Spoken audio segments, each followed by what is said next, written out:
कि आप जानते ही हो कि गोवर्धन पर्वत को ही गिरिराज पर्वत कहा जाता है। और मथुरा से जब आप जाएंगे गोवर्धन की बस पकड़कर, तो यहाँ आपको ये गिरिराज महाराज के दर्शन होंगे और इनको साक्षात कृष्ण का ही स्वरूप माना जाता है। वैशाख पूर्णिमा पर मुझे भी गोवर्धन महाराज ने अपने पास बुला लिया और यहाँ देखिए कि कितना उनको अभिषेक कराया जा रहा है।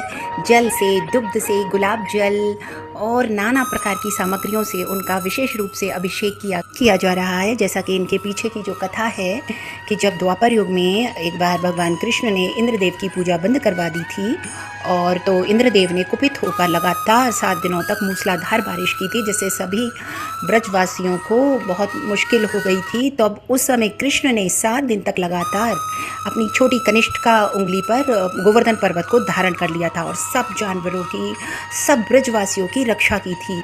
तो उस समय जो भगवान 7 दिन तक लगातार बिना खाए पिए खड़े रहे, तो तभी से इंद्र का अहंकार तो नष्ट हो ही गया और जो ब्रजवासियों की रक्षा हुई। तो माँ चूँकि यशोदा भगवान कृष्ण को 8 पहर भोग लगाती थी, तो वो 7 दिन से भूखे थे जो, तो 8 पहर भोग लगाएगी, तो जब आप 7 और 8 का मल्टीप्लाई करेंगे तो 56 निकलती है संख्या। तो 56 भोग तभी से गोवर्धन महाराज को लगाने की परंपरा चली आ रही है, क्योंकि इससे वो बहुत खुश होते हैं और सबकी मनोकामना पूरी करते हैं। और जब दिवाली के बाद गोवर्धन पूजा आती है, तब तो विशेष महत्व हो जाता है यहाँ की पूजा का। यहाँ की परिक्रमा देने से भी भगवान कृष्ण की अनुकंपा प्राप्त होती है। तो देखिए आप किस तरह से उनको श्रृंगार किया जा रहा है। जल, चंदन घिस घिस कर शीतल, क्योंकि वैशाख है, गर्मी है, तो यहाँ पे शीतल चंदन उनको लगाया जा रहा है।